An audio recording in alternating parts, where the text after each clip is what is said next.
Hello there, and welcome to Open Door Philosophy, a podcast where we unpack big philosophical concepts applicable to a life well lived. I'm Taylor Jones. And I'm your captain for this evening, Jean-Luc Andrew Graziano. And apparently we're making jokes tonight. I'm Derek Parsons. And welcome to episode 53, where we will discuss the philosophy of Buddhism, the third episode in our 4-episode overview of Eastern philosophy. But first, how's it going, y'all? So before I get into how my life is and whatever, Andrew, are you familiar with the next generation? Is this, does that make me your number one? Am I Riker? Make it so. All right, very good. Taylor, how familiar are you with Star Trek: The Next Generation? Not at all familiar. Then we'll move on. Okay, so my life is good. The pile of mulch that I was hoping that you guys would come over and help me with last weekend is still in my driveway, although it's been reduced by half. So I guess one of the things that's really fun about tonight is we're actually all together in a room recording in person. And so after it's over, we are going to move the mulch. But no, life is great. Spring break is coming. Well, like I always say, for probably the past 3 months or so, my life is an endless black hole of a day that's never ending. So it feels like 2 or 3 hours ago that we were last recording this episode. But it is great to finally record an episode in person with y'all, which is very exciting. How are your allergies? Yeah, they're bad. They're not doing well. I think do we talk about this every year at this time? About allergies are not great, especially yesterday. They were pretty bad. But I want to say something cool because you have the mulch thing and you have the spring break thing. I don't have anything, I don't think. Okay, I'm going to give it to Taylor. I'm the person without a thing. You made a Jean-Luc Picard reference that makes you immediately cool. Well, like Andrew said, I'm on spring break right now. I did survive my midterms and the tornado that went through Central Texas. If anyone was concerned at the end of last episode. Yeah. Doing good. But I'm breaking and getting ready to go back to class on Sunday. Yes, astute listeners will have noticed at the end of last episode, about the last 8 minutes, Taylor just kind of disappeared, and we had a very abrupt transition to listener mail. That's because there was a tornado warning where Taylor was recording, and so she had to go hide in a hallway or something. How was that experience for you? Well, it was really something because I had a midterm 12 hours later and an assignment due at noon the next day. So really put a damper on my evening, but I was doing homework in the hallway. Okay, and now for the dorky, cheesy part of our episode, as if we haven't had enough of those already. Like I mentioned, we're all together here recording, and it's the first time we've ever done this, and it's super awesome, and we're all just sitting here in my office, and I couldn't be happier because we're all here together. Isn't that nice? It's a very cozy office. Long-time listeners will not know this either, but in our early days of recording, Mr. Parsons used to record in here, so it's cool not seeing it on a 16-inch screen or something.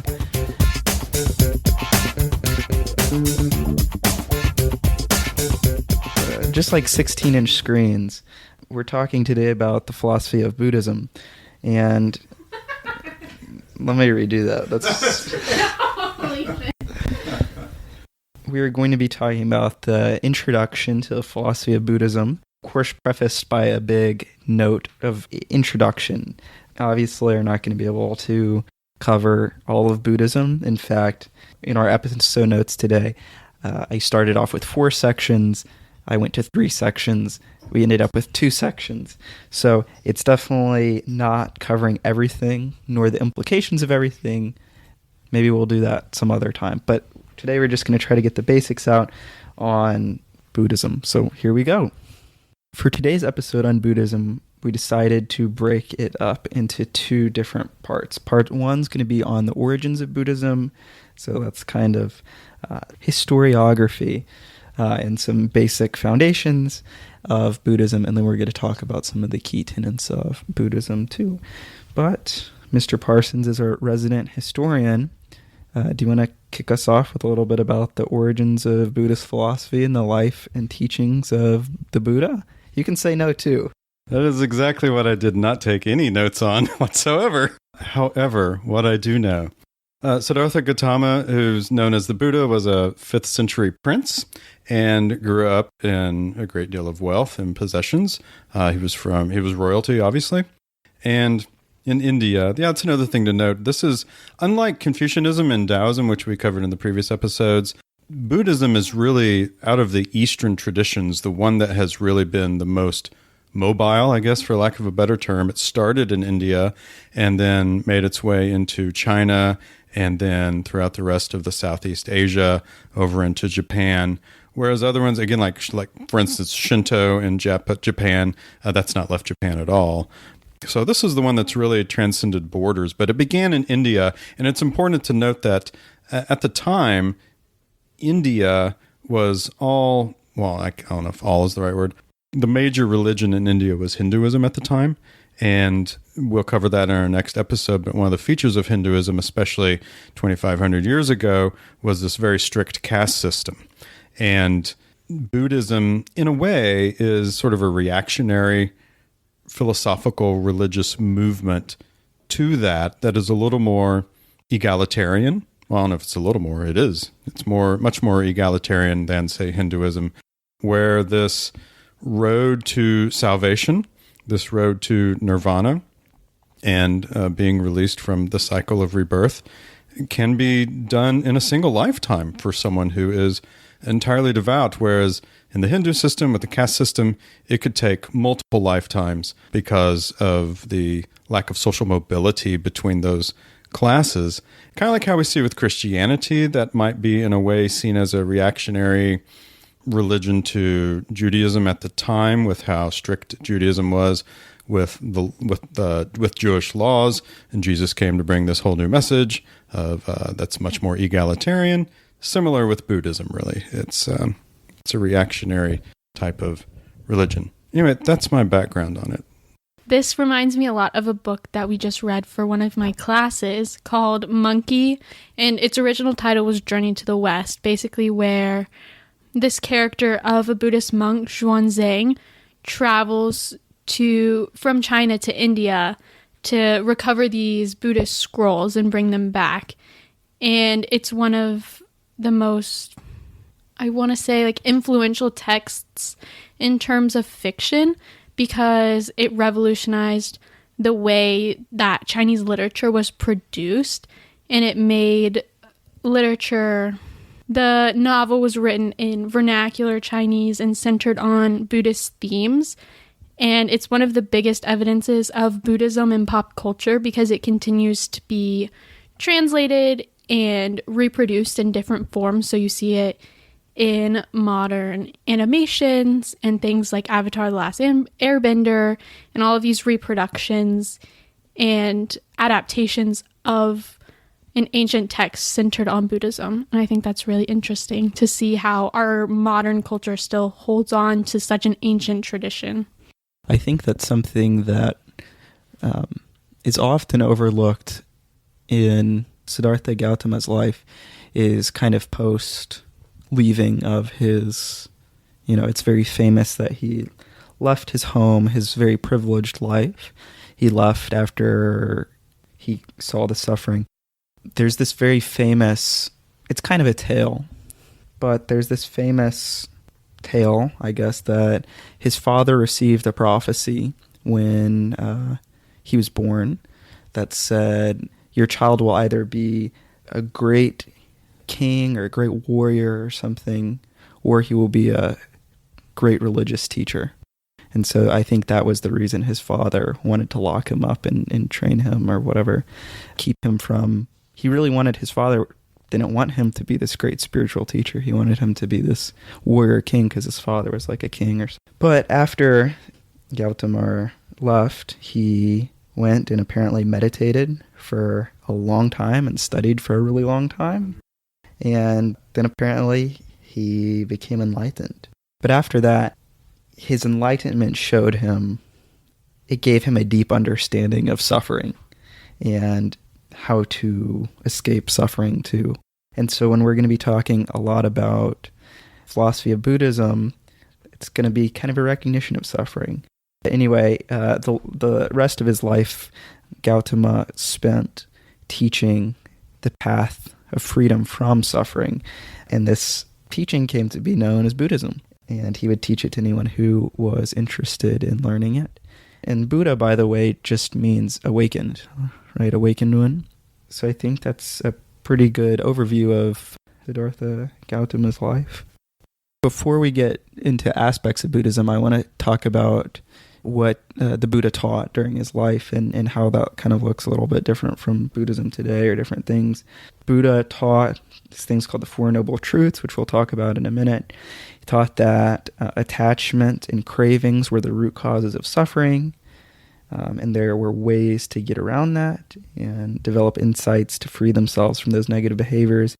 He emphasized the importance of compassion and kindness and taught a concept called the middle way. And kind of most strikingly, I think, is that his teachings weren't focused on worshiping a god or gods, but were rather on understanding and transforming of one's own mind and actions. So the person that I referenced most for my research was a philosopher, an American philosopher by the name of J. Garfield. He is the chair of philosophy departments and directs Tibetan studies in India at Smith College. And he has written a number of books on Buddhism and engaging with Buddhism. Listen to a wonderful podcast episode with him on Panpsycast. One of the things he pointed out, very similar to how he pointed out with some of the other Eastern religions we've been looking at, the Buddhist world is a big place. There's not just one Buddhism. There are so many variations of Buddhism, just again, to compare to Christianity, so many different varieties of Christianity. And so what Garfield likes to point towards, or at least identify, are things that all Buddhists, no matter what variety of Buddhism it is, whether it's Japanese, Chinese, Tibetan, what all Buddhists worldwide, no matter where they're from, would agree upon. And he identifies these things. One, Andrew's already mentioned it, the Four Noble Truths, and we'll spend a lot of time this episode talking about those. Another, and this goes along with aspects of the Four Noble Truths, is what he called the fundamental characteristics of reality. In other words, all phenomena are interdependent. It's called dependent origination. Everything is connected. There's no such thing as an individual anything. And to go along with that, all phenomena is also impermanent. And because of the interdependent nature of everything, all things lack an essence, which is a big word in the West, especially when it comes to philosophy. We might get to this in the episode where we start talking about perceptions that Buddhism advocates that there's no such thing as a self. There's some good answers to that, and that might be a bit misunderstood because of what we consider the self in the West, especially psychologically and philosophically. Anyway, those are the big things that really anywhere a Buddhist will probably agree upon.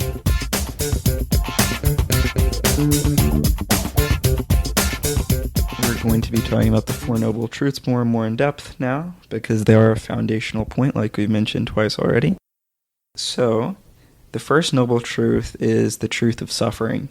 This states that suffering exists in the world and is an avoidable part of human existence. Yeah, Buddhism is all about the fact that to exist is to suffer, period. And one of the great questions is, doesn't life actually seem kind of good? Like, we know there are things that happen in the world that are unfortunate, and there are occasions in our own lives when we have periods where things aren't so great, that we suffer. But on the whole, like, isn't life good? Like, look at us. We're sitting here in this room. We've got laptops, and we've been drinking seltzer, and not hard seltzer, regular seltzer. And we're just smiling and having a good time and laughing. Like, you know, we're sitting in these nice comfy chairs. Like, life's pretty good, right? So what is this whole to exist is to suffer? That seems kind of heavy to me. So I don't know. I thought we'd talk about that. Okay, I don't know if this is controversial, but I disagree that to exist is to suffer. I think that's just such a pessimistic way of looking at it. So if you hold that worldview, it's almost self-fulfilling. If you believe that your life is going to be all suffering, then that's what you're going to see. You're going to see every negative thing every time that something doesn't go your way. But if you have the fundamental belief that life is good and you have something centered on hope, then your life won't be suffering. I don't know. I think that's just such a sad way to look at the world, is that everything is suffering and that your own desire is the cause of that suffering. That's just so... I don't like it. Personally, I think that would get me down so bad. And I would just be so sad all the time. But yeah, that's my take on it. No, I love that. I love that optimism. That's how I feel too. But I completely get where Buddhism is coming from on this. So in one way, it's a claim about our existence, our how we are in the world, like you, me, Andrew, we're all how we are in the world. It seems like, things are pretty good. But in a way, it's also a metaphysical claim that to exist is to suffer. And I don't know where the difference there is in between those two, but it seems like there is one. I don't really know what more to say about this. I think there definitely is a metaphysical claim here, of course, just about the nature of existence, which we can talk about. I think we should talk about the nature of suffering and if it's a metaphysical claim or whatever. But I don't know. I think that definitely maybe it is true that, existence is suffering, but also existence is kind of a gift. It's like a gift by itself too. So maybe just, I don't want to say it's a gift to suffer because that sounds bad, but maybe it's just some part of life and it can give us things to love and things to appreciate. I don't know. That sounds kind of bad, but... Well, this is what I think is interesting about it, right? So in our sort of Western conception, especially a Judeo-Christian perception, it's that, yes, suffering does exist, and then philosophy, religion, and theologians spend their entire lives trying to come up why evil exists and why suffering exists. And some of that story that we tell ourselves about suffering is that it does happen from time to time. And when it does happen, it's something that we grow from, right? That we try to find some purpose behind that suffering, that it will make me a stronger person. It'll help me relate to other people when they are going through tough times. And we try to put that particular type of spin on it. Whereas Buddhism is just like, no, it's just a fundamental feature of existence. And so what Garfield says about suffering, because what you guys have said, what all three of us have said about suffering is certainly not uncommon for someone who doesn't understand Buddhism. What Garfield says is that you may not be suffering at this very moment, but suffering exists, right? So 2 weeks ago in Turkey and Syria, there was an earthquake that killed 45,000 people. All across the globe at this very moment, there are children who are involved or subjected to child trafficking. Like, you can just keep on going. There's just terrible things happening at this very moment all over the globe. And he says, while we aren't currently experiencing that suffering, suffering exists. And when you look at the world or the universe in its interdependent parts, right, how we are all part of one single whole, in that way, suffering exists. So we're not experiencing it at this second, but suffering exists. And if we don't care about the fact that suffering is existing somewhere else in the world right now, well, then we're just like jerks. Yeah. I don't really think I have anything more to say about what you said.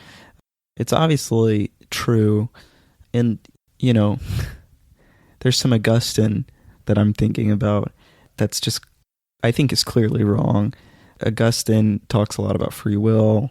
He says that the suffering in the world is caused by evil actions. And I don't think a true claim, and I don't think a lot of people see it. Like, imagine a deer in the woods, a tree falls on it, the tree just has old roots or something. It's in the middle of nowhere, and then this deer just has to suffer. It's trapped under it, its legs are broken or something. I don't know. That seems like suffering, and I don't know if that's an evil act. But I think it would be interesting if we talk about, and we don't have to do this now, but at least it's an interesting question to think about, categorization of suffering for sure. And I think you will talk about that, actually. So Some Buddhists would be quick to point out the differences between, say, evil and suffering, and how those are different things. And how also, and we certainly do this in the West with certain philosophies, especially utilitarianism, there are differences between happiness and pleasure, right? But anyway, those are some semantic things. So when we say suffering, okay, well, there's all kinds of different suffering, and we kind of know that. Andrew's already told us one, a beautiful story. Thank you, Andrew. Very touching. I'm now depressed. So Garfield identifies 3 different types of suffering that's evident in Buddhist discourse. So here they are very quickly. The first one is what he calls evident suffering. So that's going to be things that are happening to you or happening to others. In other words, it can be something as small as like having a headache or being embarrassed about something, but it can also be like being involved in a war in Ukraine or something like that. So again, back to the idea of interdependence, just because our lives at this current moment may not be suffering, they're suffering all throughout the globe. And so he says our interdependence with others guarantees that our life is filled with suffering. So that's evident suffering. The next thing that causes us suffering is what he calls suffering of change. And that's that simply things don't stay the same. We want things to stay the same. That's kind of our human inclination. But a lot of philosophy, I mean, in the West and the East, deals with this idea. You can go all the way back to Heraclitus, and that everything changes, everything is subject to change. And we don't want things to change. We change, everything around us changes. We're all just, we're all we're all born and we all die and we all change. And so there's another type of suffering that comes from that, and that's the suffering of not wanting things to change, even though that is quite obviously how the universe works. And then the third type of suffering is suffering of pervasive conditioning. In other words, we want to, and this has to do with change, we want to control our lives when we want to be independent, right? Especially in the West, we really want to be independent. We want to be our own man or our own woman and go out there and do the things in the world, and we don't need anyone to help us out. But again, all of that is impossible. We can't survive on our own. It's impossible. So it's this gap between this desire to control our situations and be independent versus the reality of that. Like, that's just completely impossible. Like, think of all the things that make our lives possible. Just like right here in this room tonight, right? Think of the people that made the chairs, made the paper, harvested the wood, made and helped grow the food that we ate for dinner. Like, I didn't grow those. I didn't grow that salad in my backyard that you guys ate. Someone grew that, someone harvested it, someone brought it to market. And so whether it's our clothes or raising cattle or whatever, independence is a misnomer. It doesn't exist. And so the distance between the control that we want and the lack of that control is a type of suffering itself. So back to the idea of suffering in Buddhism. It's not just horrible things like I have cancer or there's a war in Ukraine. There's other types of more metaphysical type of suffering, which is really what the second one and the third one's about. So all that to say, Garfield, again, is specifically a specialist in Tibetan Buddhism. And he says there's this Tibetan simile that everyone says, and that's happiness in the world is like licking honey from a razor blade. Like the razor blade is reality. And that happiness you think you're getting, well, it's just like licking honey off of that razor blade. Because if you're not too careful and you give into to the sweetness of that honey, you're going to slice your tongue. And I mean, like, I get it. Yeah, go. I feel like I'm being very skeptical this episode. But maybe I'm just, I think I'm a skeptic at heart. But I don't know how to articulate this. But I just think that that's not true. Because there's so many genuinely good things in the world. Like, I think that I like the equation of happiness and good things to honey because it's sweet, and prior to modern times, it was a delicacy. But I don't agree that happiness in general is like licking honey off a razor blade, because I think that you can enjoy good things and not be harmed by them. But there is a line you have to walk between overindulgence and the harm that can come by overindulging in something that may be good and enjoying a genuinely good thing. And it's not one and the same. Yeah, that's the good old virtue of moderation, right? Temperance. Yeah. Honestly, I don't know how much my good old Catholic fans are going to disagree with this idea at heart. Something cool about honey too, like the taste of honey or the taste of any sweet, is and I'm sure this phrase is getting at this too, but it's like honey is a short-lasting flavor in your mouth. It's not going to last for a long time. Most of Catholic theology and philosophy is well, I don't know about most of it, but a lot of it is denying kind of the pleasures of the world in pursuit of those that are outside of it. And arguably, a lot of these really big Catholics and disciples and whatever, they're going to endure a lot of suffering.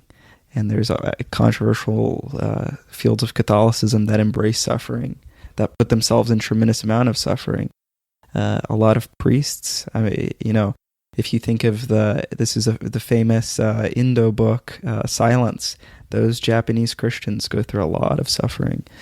And so I don't know if they're on the same coin or whatever, but there's something interesting there, I think, about a tradition that will almost embrace suffering at times. And we'll see what Buddhism does in a second. But my point here is that there's a recognition of suffering that's innate in the world here. And I think that a lot of traditions probably do find when we look at them. Well, one last thing on that happiness business. I'm sure it'll come up more and more as we go through, but another point that Garfield makes is that we're always careening. I love this metaphor he uses. He says we're always careening towards death, like fish in a net pushing to escape. I don't know if you've ever seen like fish, like a camera filming fish caught in a net, but they're always swimming against the net and trying to escape. He says that's what we're actually like throughout our entire lives. We're trying to escape this reality that is eventual death. So rather than confronting that, he says what we do is we find ways to distract ourselves. And what we take to be real happiness is just a temporary distraction from our permanent condition of suffering.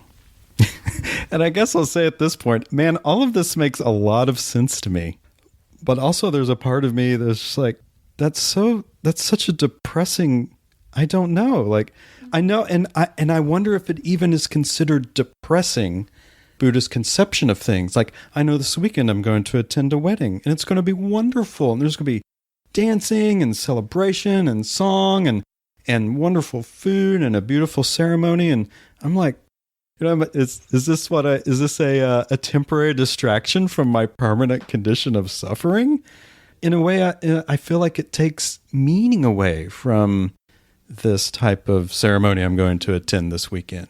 And maybe it doesn't take meaning away from it. I don't know. I'm just being an existentialist sitting over here, I guess. But I have a hard time thinking of my friend's wonderful wedding as being just a temporary distraction of my permanent condition of suffering. I was going to say, before Mr. Parsons brought up existentialism, it reminds me in a lot of ways of Sartre's arguments in Existentialism as a Humanism, where he talks about suffering and how a lot of people misconstrue existentialism as a very pessimistic philosophy because it has some of the same ideas about we are suffering in reality, and we do try to distract ourselves and live in bad faith and we're not being authentic, but that it's ultimately a philosophy of hope. So maybe because of our inherent perspective, that's how we're seeing Buddhism when it's not how it is in actuality.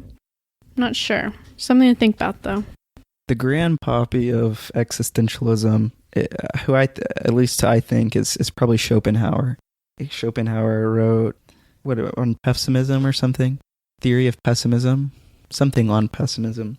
And Schopenhauer's he said that Buddhism, he thought, was the best of all possible religions. It was a big deal at Schopenhauer's time, so I think it makes sense that a lot of these kind of new agey philosophical, if we want to call them philosophical movements, like existentialism, they do have roots in Buddhism and Hinduism. And Schopenhauer talks about the Four Noble Truths and the idea of suffering in his work. So yes, or the fact that we see this in existentialism in Western philosophy is because it was influenced. Yeah.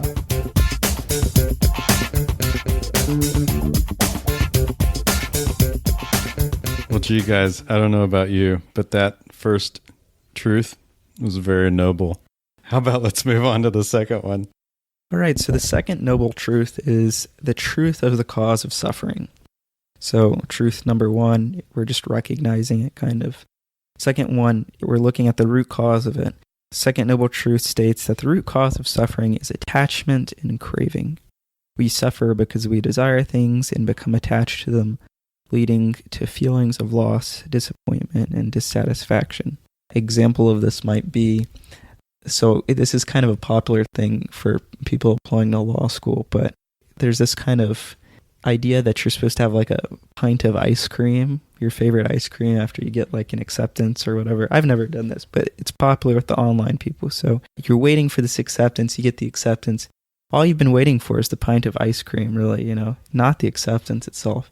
And then once you finish the pint of ice cream, or it melts or goes bad or whatever, kind of disappointing. And I think we might not have all gone through that with a pint of ice cream, but we can definitely remember a time in our life when we built up hype around a trip or something, and then at the end of it, just kind of looking back.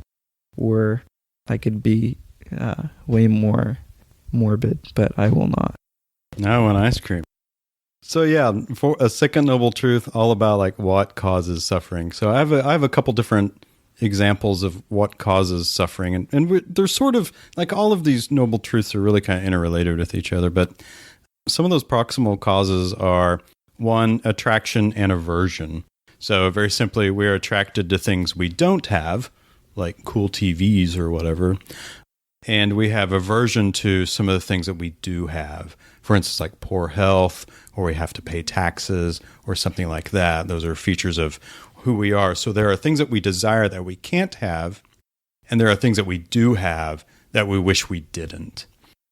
All of it is just attraction and aversion. So that's the first type of suffering. The next is, and it's very similar, it's the way that the world is and the way that we would really prefer the world to be. And then last, the only way to achieve happiness, and that's in like quotation marks, is that we'd have a type of freedom from what we have and what we want. So to stop being averse to those particular conditions. In other words, like we see in some other philosophical traditions, we just have to accept what is. And the more we can let go of our ego, which is the thing that drives us to want things like cool TVs, or not want things like paying taxes, the more we can let go of that, well, the less our suffering is going to be. To go back to existentialism, when Mr. Parsons mentioned the ego, that reminds me of Nietzsche's writings on the ego self and the idea of a higher self, but specifically in Schopenhauer as educator, where he talks about how Schopenhauer is this great role model for what someone should be in the role of an educator, and he talks about how the educator helps you evolve from your ego or lower self into your higher self. And there's this idea of transcendence through education or enlightenment that we're still seeing in the 1800s and then beyond now into the 21st century. And you all are bringing the pain tonight with all these philosophical references. Not pain as in suffering, different type of pain.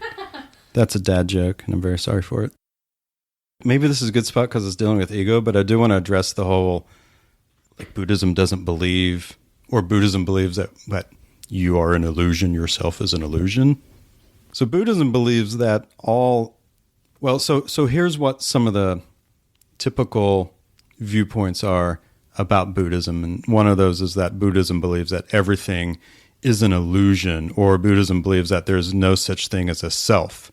Like I said earlier, is like philosophically in the West, we're obviously very concerned about that. The self being introspective, the view from somewhere rather than the view from nowhere, the subjective self.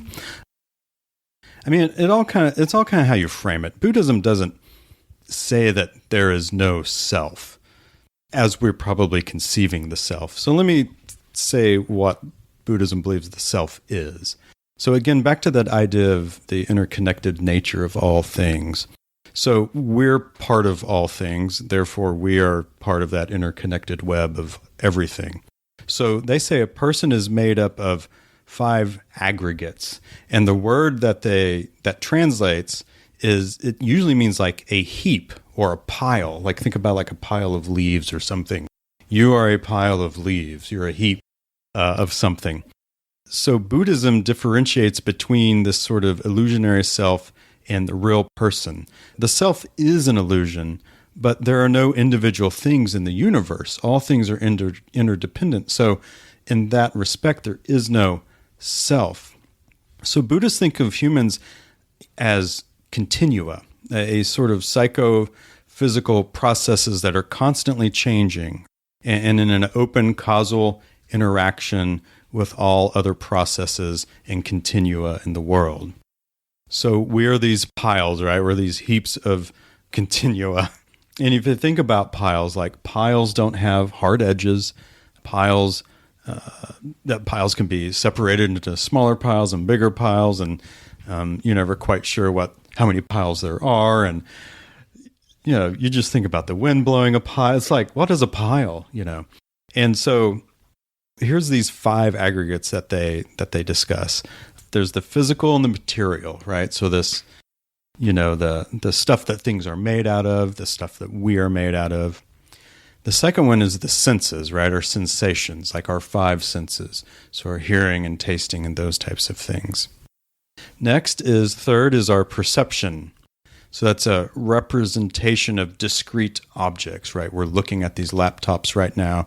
We're looking at our, what is it called? We're looking at our original New York peach soda seltzers bottles.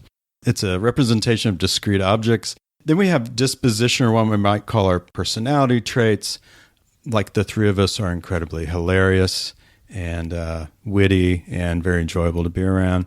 And then the 5th one is consciousness, right? This idea that you are thinking, that you are aware that you are thinking, you're aware that something exists, you're reflecting on things. So you put these 5 together, and that's what a person is. So it's not saying there isn't something that's you, right? It's saying that we are the aggregate of all of these things, because everything is the aggregate of all other things. So since we were talking about ego with the second noble truth, I figured that was a good place to throw that in. I don't know, what do you think about that? Have you ever heard that? Like Buddhism doesn't believe in a self, or... This is something that I find crazy about the second noble truth, and connected to, I guess your last point kind of relates to how Buddhists think about themselves, right? How Buddhists thinks about themselves. And I think there's a lot of reflection in Buddhism on, like we were saying in the second noble truth, our attachments and our cravings, etc., etc. And I think part of this second noble truth is realizing that we cling to things like being scared of death, that's the big one that I was thinking about, but clinging to the expectation that it's not right for us to suffer, clinging to the idea that all good people have just lives or something, like good things happen to good people. We're clinging to that expectation, and we have some people would say this, but we have no real reason, a Buddhist might say, to think that's true, right? That's just an expectation that we're clinging to. And so the Buddhist might say, the reason that we suffer because we're scared of things like death, we're scared of things like pointless suffering, we're scared of things like whatever. It's because we're clinging to our expectations about how life should be, right? And so I think that's really kind of mind-trippy for me. So a lot of what you just said makes me think about Stoicism, and I think especially just because I'm so familiar with it, I'm reading him again, is Marcus Aurelius, and he does have a great deal of emphasis on death and trying to see the world really for what it is, rather than all this illusion of how we would just like for it to be. I don't know that I have anything more to say about that, but I think it's a great crossover. When I was checking this idea out, I was going to my favorite place, Reddit. This person on Reddit was talking about this I think he's just a neuroscientist. Anyway, very smart guy. I read a few of his books before. He has this very famous book called Phantom Limb. His name is V.S. Ramachandran. I don't think he's Buddhist, but he's famous for discovering this concept called phantom limbs. Are you all familiar with this? And so he did a lot of work on that. And this person on Reddit was kind of noting, like he would take them into their office. They wouldn't have like the bottom of from their elbow to the tips of their fingers. He'd say, okay, extend your hand on the table. He'd get like a mallet and smash the table where their hand would be, and they'd, oh my gosh, my middle finger, you just hit my middle. They're having pain. And so a lot of these people, this Reddit person saying that these people were living with like unbearable pain because they were experiencing something that wasn't there. And so they were having like a lot of suicidal thoughts, etc. Like that must be an awful experience. So this Reddit user's idea was that what Ramachandran did was he had them kind of do some mental exercises to work with the brain and tell them to release, kind of come to acceptance that they didn't have their hand or whatever, it wasn't there. They weren't clinging to it anymore. And so this Reddit user's point, I'll quote them, up in the clouds with a Z. They say, the sensation of pain comes from the brain's expectation to find something which is not there. When you can train your mind to expect nothing and continue going without hesitation, you feel very little pain. Sounds like Seneca. Up in the clouds, huh? With a Z. So hardcore.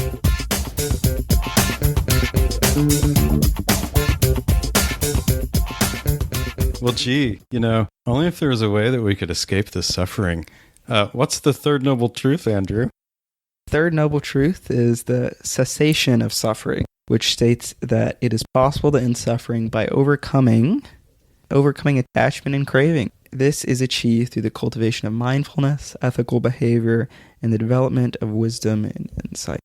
So on this one, Garfield says of something very similar, we can overcome, like this is it, we can escape the suffering. But how do we do that? And it's by engaging and apprehending with reality, by seeing the world as 1, impermanent, 2, interdependent, and 3, lacking intrinsic reality.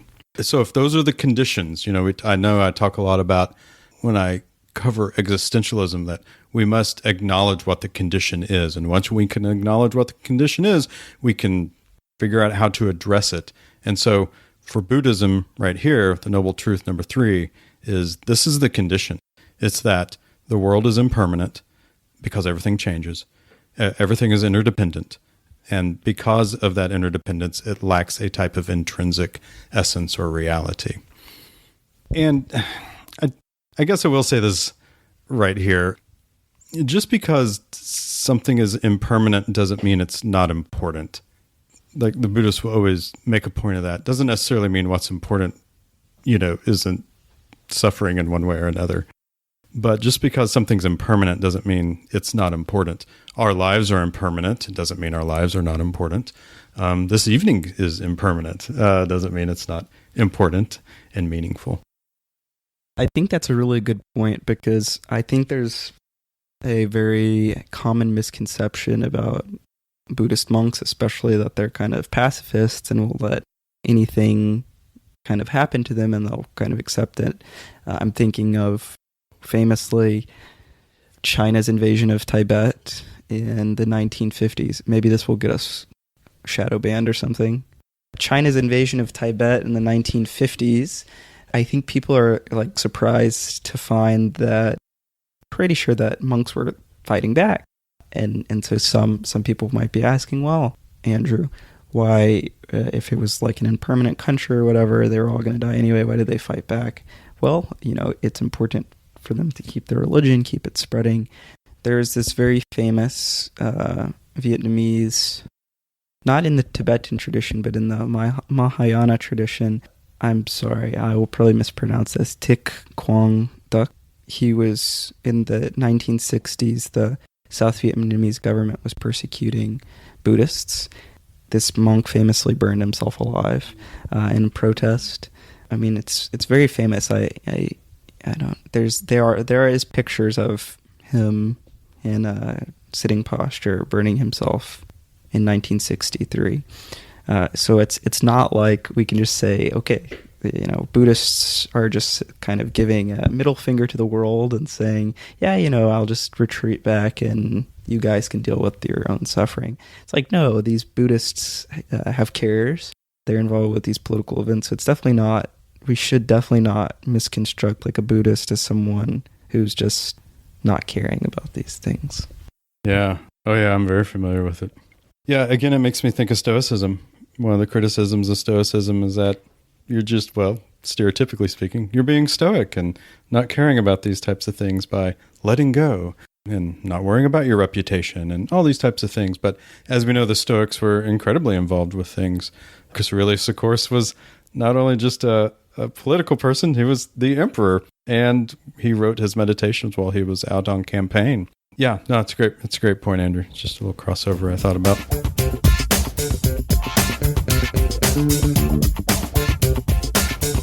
Okay, guys, we made it. We made it to the fourth noble truth. Here we are. So let's lay it out. So alleviation from suffering must include action, which means following the eightfold path. So fourth noble truth is just a launch point to the eightfold path, which is all kinds of things like living positive and good life. And we're going to hand it over to Taylor. So we talked a little bit about this in my class, World Cultures, a couple of weeks ago. And I'm not sure if I have exactly the same iteration of the Eightfold Path.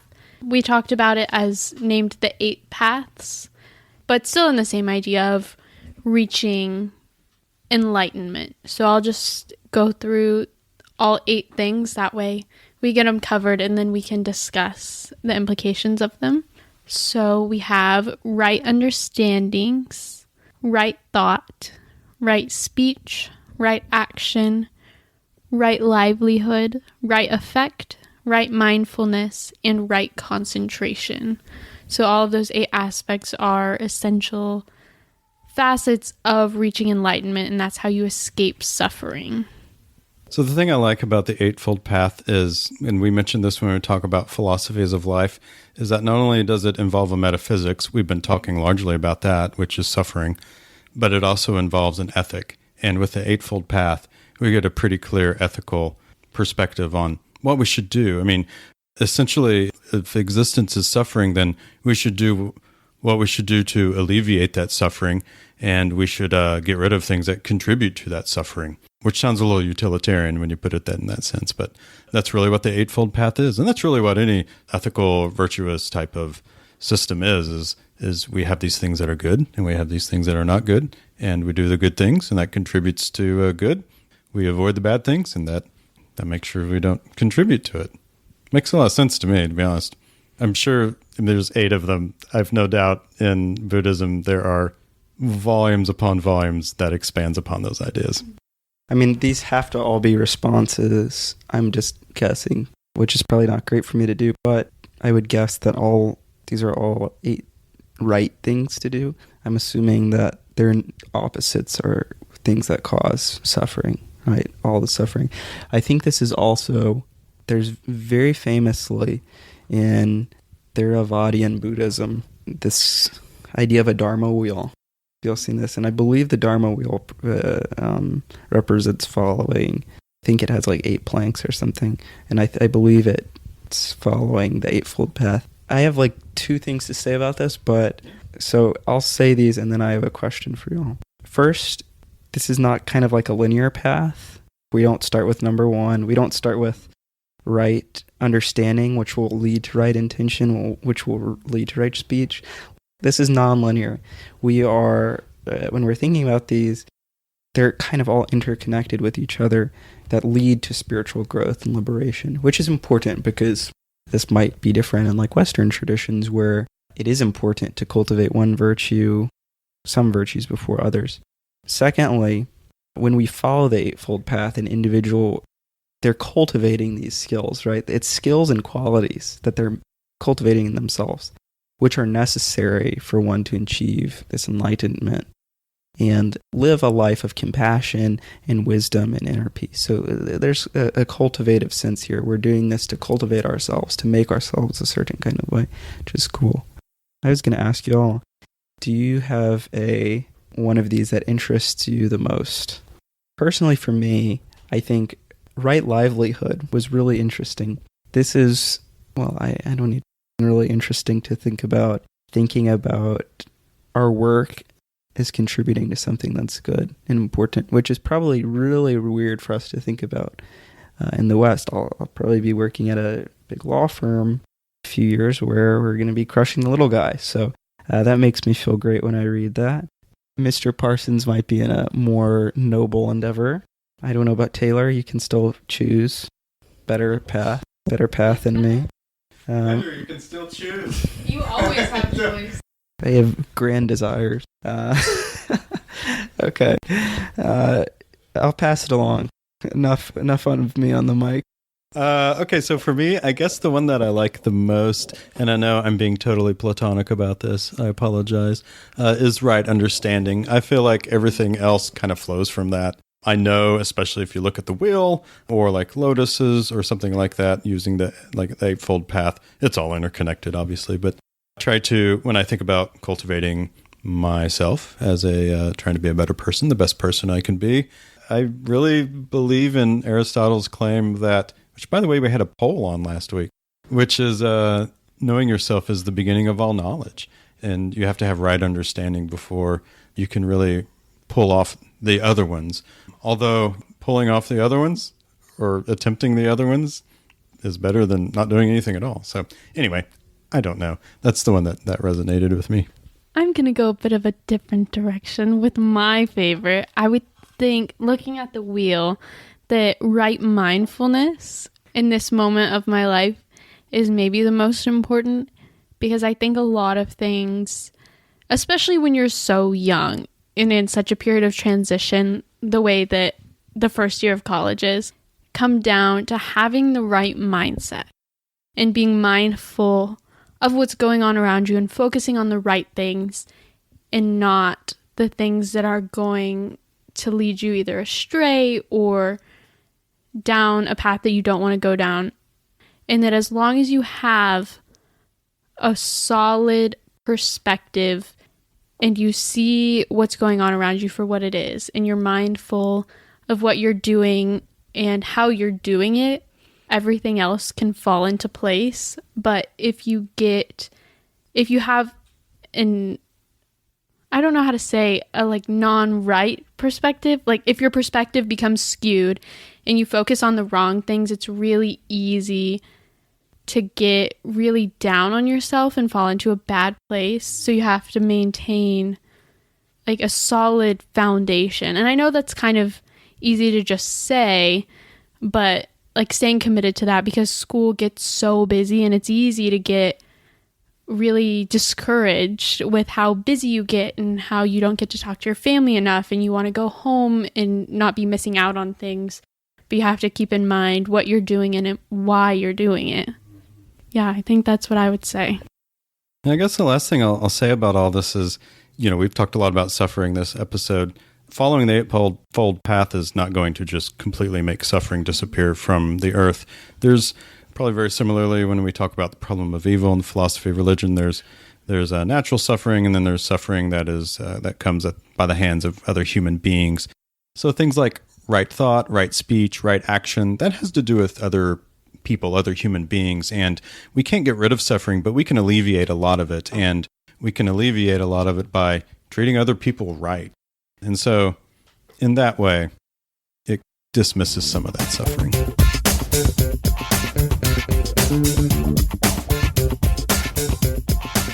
I segmented this episode in the introduction as 2 parts, and we only hit one of those 2 parts, so it goes without saying then. Well, we covered a lot of it. We didn't. It's okay. It's all good. The point being, there's a lot to Buddhism, just like there is to any philosophy. We didn't hit a lot of things like karma. We didn't really talk about interdependence. We didn't talk a lot about nirvana either, which are some really important aspects to Buddhism. But I think we hit the introductions. We hit a pretty good foundation, I think, to at least the philosophy side of Buddhism. But if you're interested in learning more, you can check out the podcast Mr. Parsons mentioned. You can check out Jake Garfield on the Panpsycast podcast. When I was learning about this was, I think, more, well, I forget, but there's a famous, very, very famous monk who just died, whose name is Thich Nhat Hanh. Is a very famous, he just died last year, very, very famous Buddhist advocate, and also Buddhist writer who wrote a lot of books. I really enjoyed Old Path, White Clouds, which is it's kind of like I don't know. It's not historical fiction, but it reads almost like historical fiction of the Buddha's life. That's really good. Why don't we go around and say like one thing that was important from the episode that we thought? We're like, one, if you had to summarize something important from Buddhism. You know, the Tibetan simile, happiness in the world is like licking honey from a razor blade. That has stuck with me since I've heard it. And I listened to that episode a number of months ago. And then just recently listened to it again. Yeah, happiness in the world is like licking honey from a razor blade. Again, I don't know what to say about it other than, boy, it's really thought-provoking and causes me to think lots of things. How's that profound? It causes me to think a lot of things. I don't know how I'm going to follow that up. Fantastic. I think that what I take from Buddhism and from what we talked about today has a lot to do with our desire as a cause of suffering, which is somewhat of a universal ideal between a lot of philosophies, and that Buddhism lays out a pretty concrete path to alleviating your suffering that has a lot to do with personal betterment and enlightenment. And I think that's something really important to take hold of, that we have agency in our suffering to not only alleviate our own suffering, but we can make others' lives better too by enlightening ourselves or by becoming enlightened. I mean, I think if there's one thing maybe as an exercise that might just be helpful or practical for someone, just listen to this episode, but, might not want to dive head deep into Buddhism, think about one of the central claims that craving and attachments are the root of suffering. And so maybe think about things that we crave. I think craving, to me, has this kind of rewarding aspect to it, right? Like if you crave like a Starbucks matcha latte or something, I don't know, I don't go to Starbucks matcha latte, and you're craving it all day, you're, at least what I think of is like, I'm going to reward myself after this test or this exam or whatever with this craving. Anyway, I don't need to go into a spiel about cravings, but I think it's at least interesting, or it would be interesting to kind of think about things that you crave or you're attached to and see how much value those bring to your life.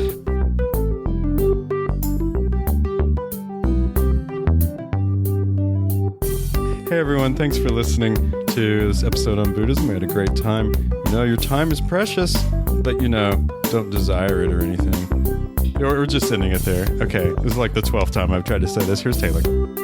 Yeah, I think it's safe to say we had a great time recording in person today, and we would love to hear from you, just like every week, whether that be on our socials, on Twitter or Instagram or TikTok, and our email at contact@opendoorphilosophy.com. God, thanks for bringing some structure again to this. As always, a special thank you to Kevin MacLeod for the use of his free music in the intro and outro. And thank you for NPR for letting me borrow while y'all speak into a microphone today. It was fun. I think that's it. Do we have anything else to say? Alrighty, folks. That's all for today. Thank you for listening to this week's episode of Open Door Philosophy. We will be back in 2 weeks with our final episode in the series on Hinduism before jumping off into something new. Just remember, though, whenever your life is in need of some philosophy, the door is always open. Thanks. Bye. Bye, everyone.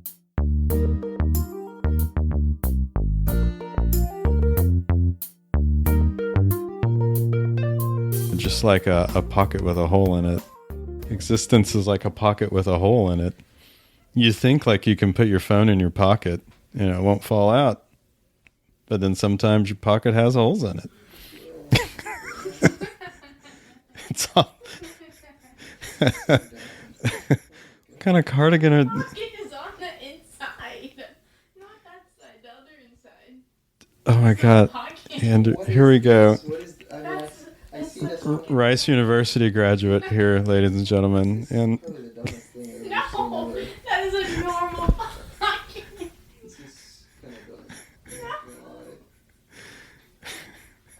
okay. Is that what y'all saying? I think it's like a student made Of rice? Unconventional wisdom? Well, those pockets are unconventional. Okay. Anyway, we had a moment there about Andrew's cardigan pockets. Anyway.